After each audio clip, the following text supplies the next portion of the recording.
Yeah! Salutations, comment allez-vous? Bienvenue dans cette nouvelle vidéo. Alors, micro disclaimer, cette vidéo, c'est la vidéo anniversaire de l'année 2025. À l'heure à laquelle je tourne, on est en 2025 encore. Faites un pas vers moi, on est tous ensemble, hop, 2025, d'accord? C'est les 11 ans de la chaîne YouTube, rien de particulier par rapport à ça, mais surtout, c'est un autre anniversaire qu'on va fêter aujourd'hui, c'est les 20 ans de ma BD Astérix. Alors oui, j'ai créé une BD Astérix, j'ai commencé donc en 2005, il y a 20 ans, j'avais 7 ans. La voici, ma BD Astérix. Et cette BD, tous les 4 ans, je rajoute des nouvelles pages pour étoffer l'histoire. Et du coup, 2025, c'est l'heure de rajouter des nouvelles pages et on va faire ça ensemble aujourd'hui. Ça va me permettre de pouvoir vous expliquer comment on crée une BD, quel est le processus en fait de création d'une bande dessinée, car c'est un sujet que j'ai étudié. J'ai fait des études de bande dessinée à Liège. Plongez-vous avec moi en 2005, j'ai 7 ans, je suis en vacances avec ma maman et ma mamie à l'Île-Dieu et je suis fan de bande dessinée, notamment d'Astérix, et je me dis mais pourquoi je ne ferais pas ma propre BD d'Astérix? Cette BD Astérix, je l'ai posée dans un coin, puis je l'ai un peu oubliée et je l'ai redéterrée en 2009, donc 4 ans plus tard. En fait, je me suis dit mais l'histoire elle est pas compréhensible, c'est juste des bouts de scènes d'Astérix, mais il n'y a pas vraiment de fil rouge. Je vais rajouter quelques pages, rien que pour qu'il y ait une histoire qui ait du sens. La machine était lancée, je me suis dit bon à dans 4 ans, et si vous faites le calcul, on arrive en 2025 et il est l'heure de rajouter des pages. Avant de passer à la création des nouvelles pages, je vous propose que d'abord, on lise cette bande dessinée. Qu'est-ce qu'elle raconte cette bande dessinée? La BD d'Astérix et Obélix. On reconnaît bien Obélix, mais il y a un truc qui cloche quand même. Tout commence par un beau jour où Astérix et Obélix sont partis à la chasse comme d'habitude. Astérix, il y a des glouglous dans le coin? Non, mais il y a des sangliers. Alors oui, c'était vachement plus facile de dessiner des arbres et de les faire parler là-bas. Comme ça m'évite de les dessiner. En 2009, j'avais 11 ans les gars. Oh, j'en vois un! Et un autre là! Bim bam pouf! Ensuite, on passe sur une page de 2005 où on voit que j'ai noté l'ordre dans lequel lire les cases. Ils sont bien trop lourds. Tu rigoles, ils sont tout légers. Boum, rien à voir. On passe sur une page de 2017 directement. Là, il y a un gros cri. C'était quoi ce bruit Astérix? Alors sachez que toutes les pages, c'est les dessins originaux que j'attache moi-même. Pas le droit à l'erreur, pas le droit à Photoshop, rien du tout. Tout doit être fait à la main, couleur y compris. Ah, et là ils ont l'air blasés. Car, en effet, il y a le barde Panoramix, on dirait que c'est Panoramix, qui dit chut, tais-toi, oh là là,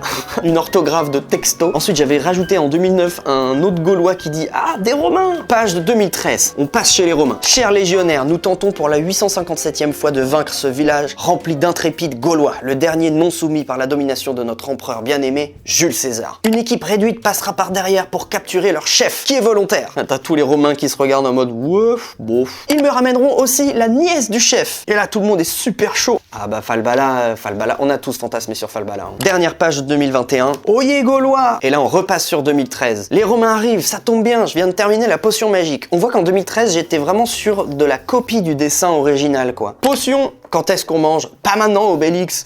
Et moi? Non, Obélix, tu es tombé dans la potion magique quand tu étais petit. Non, Obélix! On repasse en 2013. Glouglou, piou, voilà. Potion magique, page de 2005, de l'autre côté, ça commence de l'autre côté, donc chez les Romains. En avant les Romains, avec une bulle qui est vraiment, c'est un appartement parisien. Même le mot romain ne tient pas en largeur. De ce côté, évidemment, en avant les Gaulois. Ça, c'est un peu drôle que déjà à l'époque, le chef, on le voit même pas. Et ensuite, boum, paf, grosse bagarre. Tous les Romains sont complètement KO. Ça va agrandir ma collection de casques. Voilà une bonne chose de faite. Fin. Créer une bande dessinée et créer un film, c'est assez similaire jusqu'à un certain point. Avant tout, il faut avoir un scénario, évidemment. Qu'est-ce que tu racontes? Quels sont tes dialogues? Qui parle? Quand? Comment ça se déroule ton scénario? En BD, tu peux choisir ton format. Donc tu peux choisir la forme de ta case, mais il faut aussi que tu équilibres correctement ta page. On dit qu'il faut toujours terminer ta double page par une sorte de suspense parce que c'est le moment où on tourne la page et on a le suspense, ça fait durer un peu. Ce qu'on n'a pas au cinéma car il y a toujours le même format en fait. Quand vous avez votre idée, votre scénario, vous savez l'histoire que vous allez raconter, il faut donc créer un storyboard. Mais un storyboard, ça demande du travail et des recherches. C'était mon prof qui appelait ça la popote. Je sais pas si c'est un terme universel. Moi, du coup, j'appelle ça la popote. En gros, ça, c'est ma popote. La popote, globalement, c'est un storyboard qui n'est compréhensible que par moi.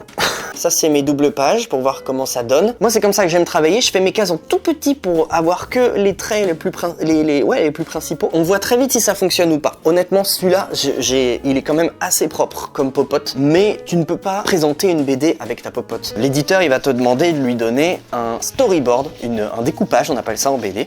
Et découpage, donc c'est ça. C'est la même chose que ça, mais en version propre et en version compréhensible par tout le monde. On voit ça, c'est une page, ensuite ça c'est une double page, une autre double page et une page solo. Quelque chose aussi d'important à retenir, c'est de laisser de la place pour le texte. Parce que ça, forcément, au cinéma, c'est du son, donc ça n'apparaît pas à l'image. Très facile d'oublier ça quand tu crées une BD pour la première fois. Une fois que vous avez votre découpage comme ça, et ben vous avez plus qu'à passer au crayonné, donc au dessin. Donc en gros, refaire votre storyboard, mais en propre. Le format pour le travail qu'on va faire aujourd'hui, c'est en gros une page, une case. Évidemment, pour une BD classique, c'est pas du tout comme ça que ça fonctionne. Moi, je me disais que ce serait peut-être pas mal de le rajouter à cet endroit-là. Potion, quand est-ce qu'on mange? Pas maintenant Obélix. Et là, rajouter une petite scène de discussion entre Astérix et Obélix. Petite scène de dispute. En fait, j'essaye de caser des scènes iconiques aussi de la saga. Donc, il faut que je me débrouille pour que ensuite ça enchaîne sur « Et moi, non Obélix, tu es tombé dans la potion quand t'étais petit ». Du coup, oui, moi, l'histoire que j'ai décidé de faire, donc il va y avoir une première case avec Obélix qui dit « Eh ben moi, je ne combats pas le ventre vide ». Astérix qui lui répond « Tout ne tourne pas autour de toi, Obélix ». Obélix qui répond « Bien sûr, monsieur Astérix, c'est toujours mieux que tout le monde ». Ensuite, une double page avec une scène iconique d'Astérix et Obélix nez contre nez qui s'embrouillent. Il n'a pas trop le choix quand monsieur Obélix préfère manger plutôt que sauver son village. Et Obélix lui répond « Pas sanglier, pas de baffe. Pas de baffe, pas de village. Pas de village, pas de village ». Petite référence à Mission Cléopâtre. Pas de pierre, pas de construction, pas de construction, pas de palais. Pas de palais. Pas de palais. Panoramis qui dit « C'est pas bientôt fini, vous deux ?» On s'entend même plus servir de la potion. Ce qui nous amène directement à cette page-là, avec Obélix qui s'intercale au milieu des Gaulois, qui dit « Et moi, non Obélix, tu es tombé dans la potion quand tu étais petit ». Logiquement, il faudrait dessiner en plus grand que notre page. Quand vous imprimez en plus petit, c'est toujours plus beau. Les imperfections, elles se voient moins, on a l'impression que c'est plus détaillé et tout. C'est de la triche grandeur nature. La plupart, si ce n'est pas toutes les bandes dessinées que vous connaissez, ont été dessinées en, souvent, c'est 2 fois plus gros ou même des fois encore plus. Et la réduction, ça donne tout beaucoup plus précis.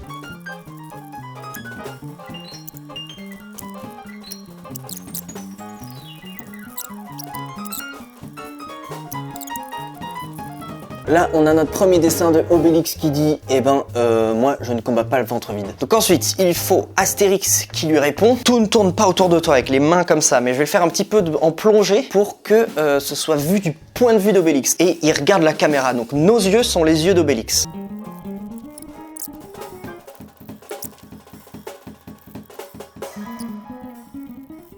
Tout ne tourne pas autour de toi, tu vois, un truc comme ça. Je suis pas full convaincu de mon Astérix là, hein.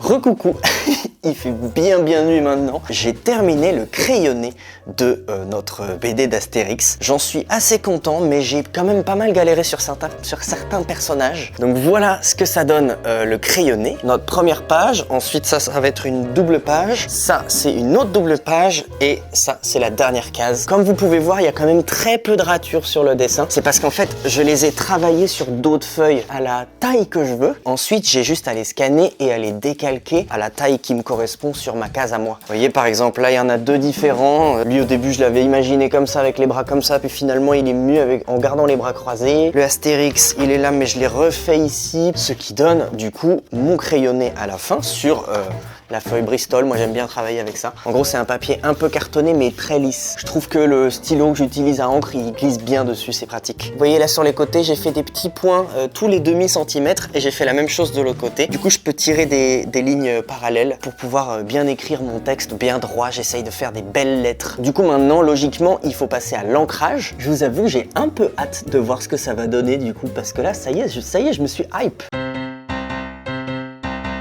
Pour l'ancrage, les professionnels de BD utilisent ce qu'on appelle un bleu d'ancrage. Ils prennent leur crayonné, ils le scannent et ils le photocopient en bleu. Pourquoi en bleu? Parce que le bleu s'enlève très facilement à l'impression. Et comme tu vas faire ton ancrage sur ton bleu, il va falloir dégager le bleu qui est derrière ton encre noire en fait. Quand tu scannes et que tu joues un peu avec les contrastes, ça s'enlève tout seul normalement. Il te restera plus que tes lignes noires d'encre, ce qui s'appelle du coup l'ancrage. Mais ce qui permet aussi d'avoir un original crayonné et un original ancré. Sinon, il y a une manière un petit peu plus à l'arrache qui marche très bien aussi en soi, hein. C'est celle que je fais la plupart du temps, que j'ai fait sur tout le reste là. J'encre directement sur mon crayonné et quand l'encre est sèche, je gomme mon crayonné. Et alors les gars, là, c'est le moment où il faut pas déconner. T'es souvent un peu stressé, mais c'est aussi le moment où genre tu te mets ta musique et tu fonces dans un tunnel parce que ça te demande pas de cerveau. Tu dois juste repasser sur tes traits. C'est aussi le moment le plus satisfaisant parce que du coup tout va prendre de l'ampleur. J'ai bien pris précaution de faire un scan avant de ça. Comme ça, si jamais je me loupe, on peut retourner en arrière. Donc là, on est sur Obélix qui boude. Le moment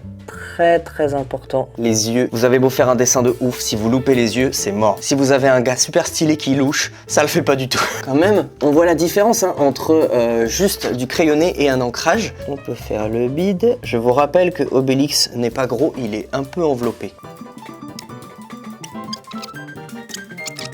Vous savez, quand une bulle est dirigée vers quelqu'un, j'aime bien faire des petits zigouigouis, ça donne un peu plus de dynamisme.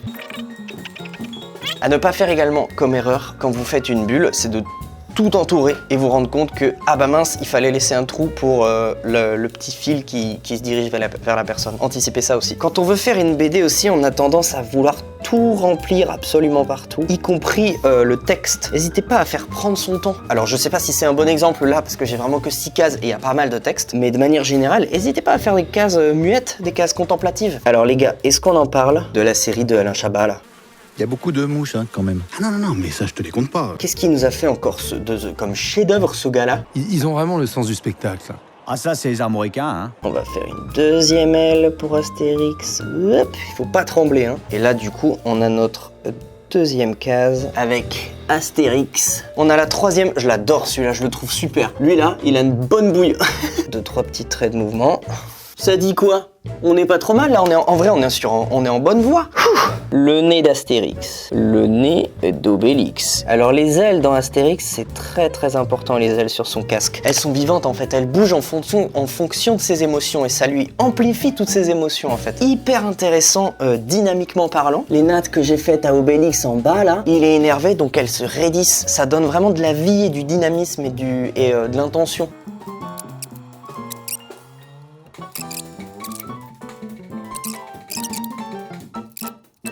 Donc là, on a notre Astérix, on va faire Obélix maintenant.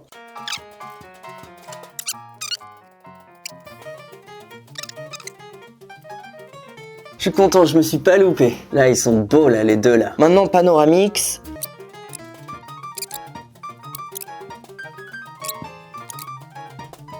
Bon, écoutez les gars, on a maintenant ancré, il me reste encore à ancrer les textes. Hein. Après avoir ancré les textes, je vais pouvoir tout gommer et c'est là-dessus qu'on mettra nos couleurs. J'espère que c'était quand même suffisamment intéressant pour vous, qu'on se rend compte un petit peu plus de ce que c'est que le travail d'auteur de bande dessinée.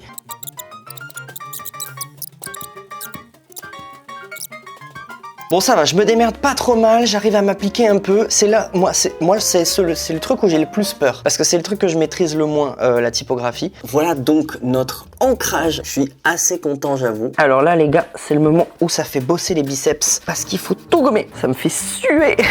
Voilà aussi pourquoi il faut faire des bleus d'impression. J'ai pas envie de faire ça. Et dites-vous que là c'est que 6 cases. À l'époque j'avais fait une BD de 8 planches. Faudra que je vous fasse une vidéo, un de ces 4, où je vous montre tous mes projets de mon école de BD. Il y a certains noirs qu'il faut que je remplisse, comme par exemple le t-shirt d'Astérix, il est noir. Et pour ça, j'ai un pentel. Donc regardez, c'est une plume pinceau qui vous permet de faire des traits très fins, mais aussi des traits très épais. Des fois, il y a des micro-détails qui sont évidemment trop petits pour les faire avec le pentel ou même trop risqués. Et là, vous pouvez prendre une mine extra fine. Regardez la taille de la mine, on la voit même pas. Et là, c'est pas mal pour vraiment finaliser les derniers détails. Je déclare l'ancrage officiellement terminé. Oh les gars, je suis rincé. Je suis rincé, mais je suis content. On va se retrouver dans quelques jours parce que là, actuellement, je n'ai pas mes pro marqueurs avec moi, tout simplement. Rebonjour. Aujourd'hui, il est l'heure de terminer nos pages pour cette année parce que on est le 31 décembre. En fait, c'est l'heure. J'ai eu le temps de récupérer mes pro-marqueurs qui étaient dans un autre pays. C'est exactement les mêmes que la dernière fois. J'en ai pas racheté. Ils sont pas plus utilisés puisque je crois que la dernière fois, c'était pour ça. Voilà, les pages de 2021. On va voir ce qu'on peut faire avec les couleurs qu'on a. Hier soir, j'ai pris un petit peu d'avance. J'ai commencé à mettre les couleurs sur les personnages. Mais ce qu'on va voir aujourd'hui, c'est les décors. Donc, ce que j'ai utilisé, c'est ce qu'on appelle des pro-marqueurs. Des feutres à alcool, en gros. Moi, ce que j'adore avec ces feutres-là, c'est qu'ils donnent un rendu uni. Ils font des aplats. Tu peux repasser par-dessus tes traits tant que c'est pas sec. Par contre, dès que ça sèche, si tu refais un trait, là on va le voir tout de suite. C'est comme ça en fait qu'on va faire les ombres. J'ai préparé des petits essais de couleurs. Vous voyez, ceux d'en haut, c'est la première case. J'ai essayé avec un fond vert, un fond gris, un fond rose. J'ai essayé plein de teintes pour voir qu'est-ce qui passe le mieux suivant l'intention que j'ai envie de donner à chaque case. J'ai fait aussi ma petite palette ici pour voir quel stylo faisait quelle couleur. Je pense que pour cette case-là, je vais opter pour le vert. On a du vert clair pour le fond sur le village. Et donc là, si on retrouve notre vert clair, c'est peut-être pas trop mal. Avec ces deux pages de transition, il faut que la tension monte. Ensuite, du coup, pour la double page d'engueulade, je pense que ça, c'est bien. Panoramix, je vais lui mettre un fond vert flashy.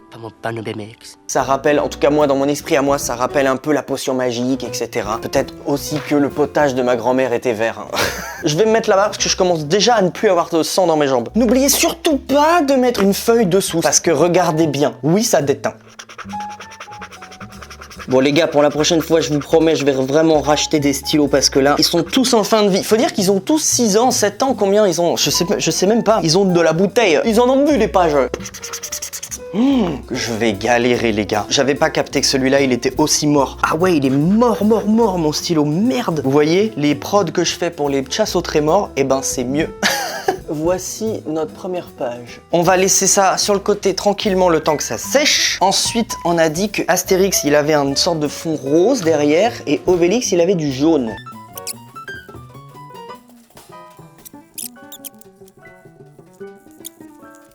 On a un beau Obélix avec un fond jaune. Ça lui va très bien, c'est très bien. C'est très astérisquesque.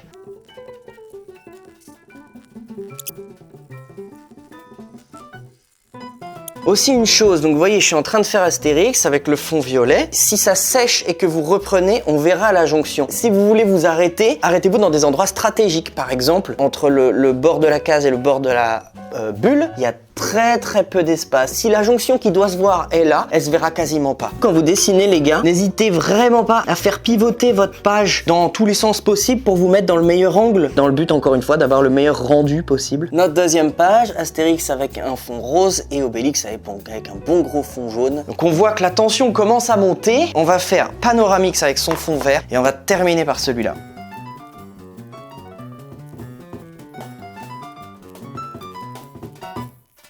Donc voilà ce que ça donne. Panoramix avec son fond vert. Pour cette page-là, où la page d'engueulade, j'ai envie d'avoir un fond un peu chaud, mais le rouge, ça prendrait trop d'espace. Du coup, je vais prendre la même couleur que le fond de cette page-là.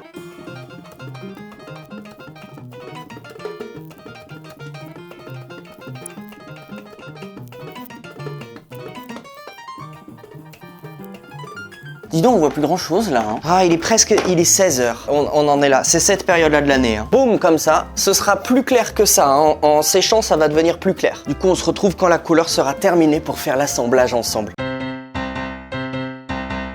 Bienvenue, bonne année. Nous sommes le lendemain de ce que vous venez de voir. Hier soir, j'ai terminé toutes les couleurs, toutes les pages sont terminées, mais j'ai attendu aujourd'hui pour avoir la lumière du jour. Donc voilà à quoi ça ressemble. Vous voyez, j'ai fait les ombres et tout.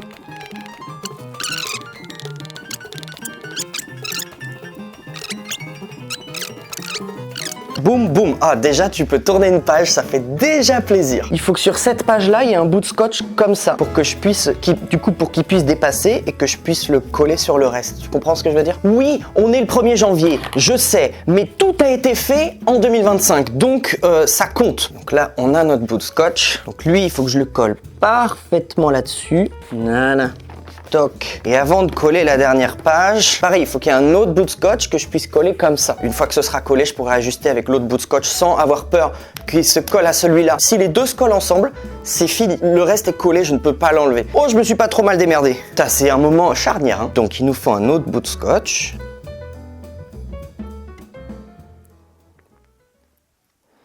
Allez, je me suis coupé les ongles, j'en ai plus, j'arrive plus à l'attraper. Là, on peut pas faire mieux là. Ça referme tranquille tout seul. Donc là, j'ai plus qu'à rajouter Panoramix. Android. On colle notre dernière page. Et là, c'est le moment où je me rends compte que je les ai pas collés dans l'ordre.